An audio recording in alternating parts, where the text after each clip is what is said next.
ও যুবক, ও মুসলমান, ও বাবা, ও মা, ও বোন, ভালো করে শুনে রাখেন আল্লাহ কোরআনের মধ্যে এখানে কি বলেছেন। এটা আমাদের চিন্তা করার বিষয়, ভাবার বিষয়। আল্লাহ বলছেন, আফাহাসিবতুম আন্নামা খলাকনাকুম আবাসা ওয়া আন্নাকুম ইলাইনা লা তুরজাউন। আল হিসবান অর্থ ধারণা করা, উপলব্ধি করা। আল্লাহ বলে, বান্দা তুমি কি ভেবেছো, তুমি কি ধারণা করো, তুমি কি এটাই মনে করো আমি আল্লাহ তোমাকে দুনিয়াতে এমনি এমনি পাঠিয়েছি? আল্লাহ বলে, না রে বান্দা, আমি আল্লাহ তোকে দুনিয়াতে এমনি এমনি পাঠাই নাই। এই বিশাল জগৎ আমি আল্লাহ তোদের জন্য সৃষ্টি করেছি। এই বিশাল আসমান জমিন, পাহাড় পর্বত, নদী নালা, আল্লাহ বলে এত নিয়ামত আমি তোদেরকে দান করেছি। কত নিয়ামত, কত নিয়ামত আল্লাহ কোরআনের মধ্যে কোট করেছেন। আল্লাহ বলেছেন, ও নবী, দুনিয়ার মানুষদেরকে বলে দেন আমি আল্লাহ তাদেরকে কত পরিমাণ নিয়ামত দান করেছি। ওয়া ইন তাউদ্দু নি'মাতাল্লাহি লা তুহসুহা ইন্নাল্লাহা লাগফুরুর রহিম। আল্লাহ রাব্বুল আলামিন বলে, নবী, আমি কত নিয়ামত তাদেরকে দান করেছি, তারা যদি কিয়ামত পর্যন্ত আমার এই নিয়ামতের গণনা করে, কিয়ামত চলে আসবে, আমি আল্লাহ তাদেরকে এত নিয়ামত দান করেছি গণনা করে শেষ করতে পারবে না। আর জোরে বলেন সুবহানাল্লাহ। কেমন নিয়ামত, কেমন নিয়ামত! বাংলাদেশে দেখি একরকম ফল, মালয়েশিয়াতে গেলাম দেখি আরেক রকম ফল। মালয়েশিয়াতে একটা ফল আছে, নাম হচ্ছে ডুরিয়ান। নাম কি?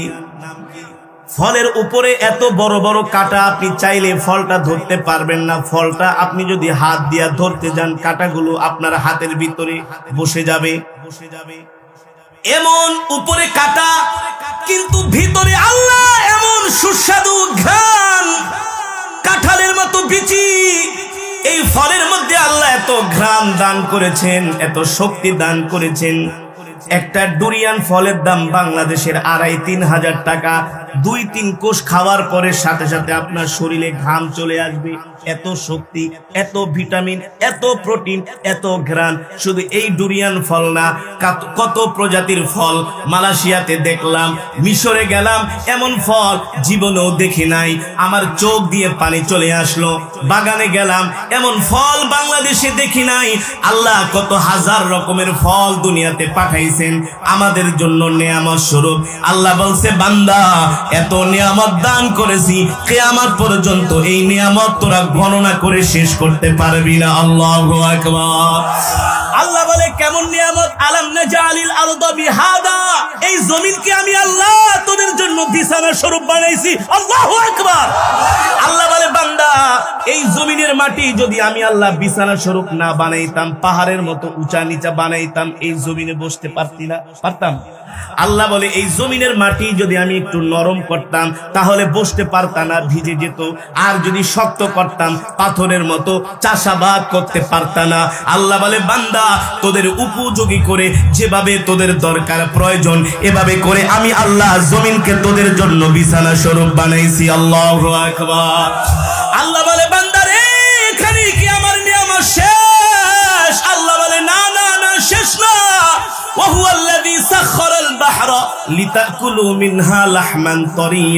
আল্লাহ বলে, বান্দা, আমি সমুদ্রের মধ্যে তোদের জন্য বিভিন্ন প্রজাতির মাছের ব্যবস্থা করেছি। পদ্মার মাছের যেই স্বাদ আরিয়াল খার মাছের সেই স্বাদ না। আরিয়াল খার মাছের স্বাদ ভিন্ন, মেঘনা নদীর মাছের স্বাদ ভিন্ন, যমুনা নদীর মাছের স্বাদ ভিন্ন। এমনকি ভৈরবের পাশ দিয়ে যেই নদী বয়ে চলে গিয়েছে, এই নদীর মাছের স্বাদ ভিন্ন।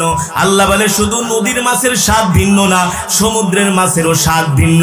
আল্লাহ বলেন, ওয়াহুয়াল্লাযী সাখখারাল বাহরা লিতাকুলু মিনহা লাহমান তারিয়া, আমি আল্লাহ সমুদ্রের মধ্যে তোদের জন্য তাজা তাজা গোশতের ব্যবস্থা করেছি। আল্লাহ বলে, বান্দা, আমি আল্লাহ তোদের জন্য নদীর মধ্যে, সমুদ্রের মধ্যে যে মাছের ব্যবস্থা করেছি, এই মাছ পৃথিবীর কোন রাষ্ট্রপ্রধান ছেড়ে দেয় নাই। এই মাছগুলো আমি আল্লাহ আমার কুদরতে তোদের জন্য ব্যবস্থা করেছি। ঠিক কিনা বলেন? এই যে যেই জমিনে বসে আছেন, এখানে বছরে একবার পানি আসে না?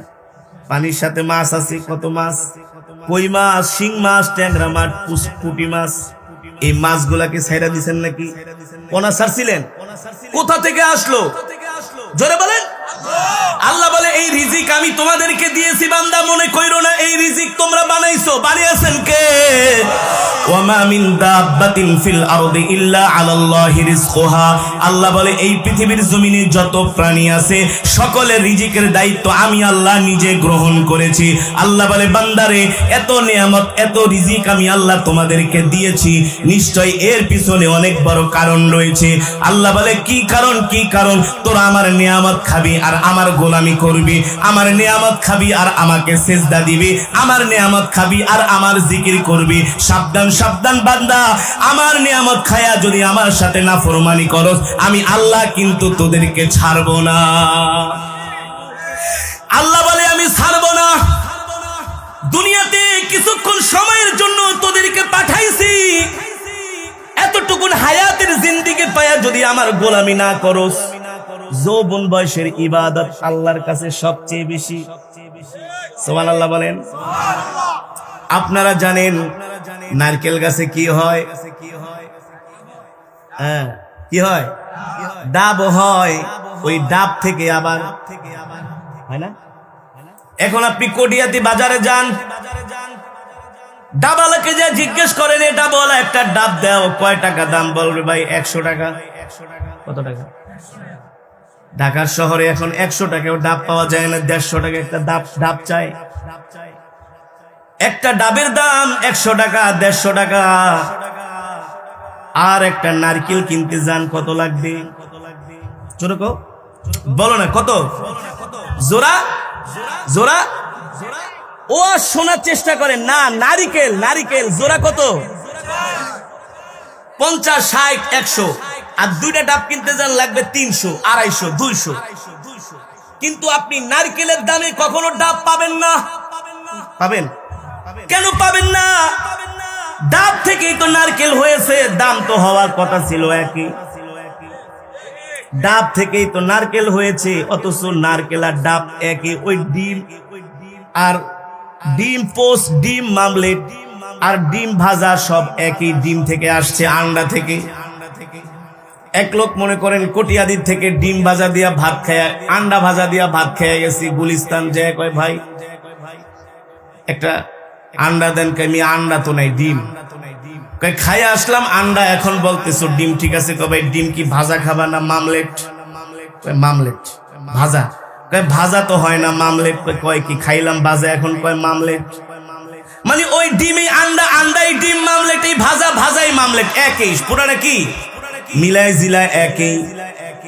ডাব থেকেই নারকেল, নারকেল থেকেই ডাব, এই ডাব থেকেই তো নারকেল হয়েছে।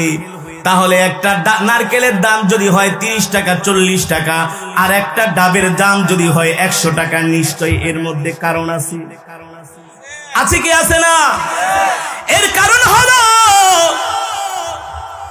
গাছ থেকে ডাব যখন বের হয়, ডাবের কালার থাকে সবুজ, হৃষ্টপুষ্ট, সুঠাম, দেখতে অনেক সুন্দর, ঠিক কিনা বলেন? এই ডাবের পানি খেলে অনেক শরীরের উপকার হয়, কার্যকারিতা বেশি। অসুস্থ হয়েছেন, ডাক্তার বলে যান ডাব কিনা খান, বলে না যে নারকেল খান। কি খান? ডাব খান। কারণ কি? কারণ কি? ওই ডাবের যখন যৌবন কাল ছিল, ওই যৌবন কালে ডাবের দাম বেশি হয়ে গেছে। আর ওই ডাব যখন যৌবন পার হয়ে বৃদ্ধ হয়ে গেছে, ডাবের উপরের চামড়াটা যখন শুকায়া কাঠ হয়ে গেছে, তখন আর ওই যৌবন কালের দাম আর ওই নারকেলের নাই, ঠিক কিনা বলেন? এর মানে হলো ডাবের দাম যেমন বেশি, আল্লাহর কাছে যৌবনের ইবাদতের দামও বেশি। ও যুবক, ভালো করে খেয়াল করবা, 3 ঘন্টা 6 ঘন্টা 9 ঘন্টা ওয়াজ শোনার দরকার হয় না। জীবনের শিক্ষা নেওয়ার জন্য 10 মিনিটের কথাই যথেষ্ট, ঠিক কিনা বলেন? একটা ডাবের দাম কেন এত বেশি? ওই ডাবটা যখন যৌবনকাল ছিল, ডাবের চামড়া শুকায় নাই, এই কারণে ডাবের দাম বেশি। যখন নারকেল হয়ে গেছে, ওই নারকেলের দাম আর ডাবের মতো পায় না। এর কারণ হলো তার যৌবন শেষ, তার সময়ও শেষ। ও যুবক, তুমিও মনে করবা তোমার জীবনের যৌবন কাল যদি তুমি হেলায় খেলায় কাটায়া দাও, যৌবন কালে যদি ইবাদত না করে বৃদ্ধকালে হাজি হইয়া যদি একেবারে ইবাদতে মগ্ন হয়ে যাও, খোদার কসম করে বলি যৌবন কালের ইবাদতের সওয়াব আল্লাহ তোমাকে কখনো দিবে না। যৌবন কালে তুমি এক ওযু দিয়া 3-4 ওয়াক্ত নামাজ পড়তে পারবা, আর তোমার বয়স যখন 60-70 হয়ে যাবে, এক ওযু দিয়া এক নামাজ পড়তেই কষ্ট। ওযু কেবল করেছে, মসজিদে ঢুকবে, এর আগে কে অবস্থা খারাপ। কারণ কি, বয়স হয়ে গেছে, শরীরের পার্টস যা আছে ঢিলা হয়ে গেছে, আগের মতো আর কাজ করে না, আগের মতো আর সার্ভিস দেয় না। এ কারণে যুবক, আল্লাহ বলে যুবক রে, তুই যৌবন কালে বেশি বেশি করে ইবাদত কর। তোর যৌবন কালের ইবাদত আমার আল্লাহর কাছে সবচেয়ে বেশি পছন্দ।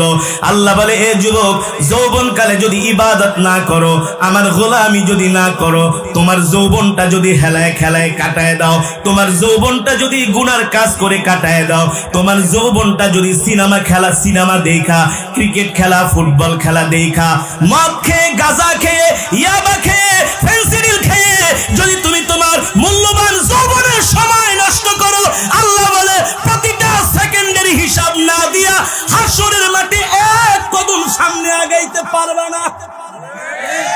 এক কদম আল্লাহ বলে সামনে আগাইতে পারবি না। আমি আল্লাহ তোর আমলনামা তোর হাতে দিব, আর বলবো তুই নিজেই পড়, নিজেই পড়, নিজেই পড়।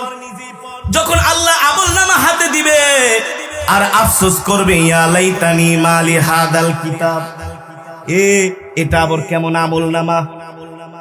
কোন রাত্রে গাঁজা খাইছি, কোন রাত্রে ইয়াবা খেয়েছি, ফেন্সিডিল খেয়েছি, মদ খেয়েছি, জিনা করেছি, ব্যভিচার করেছি।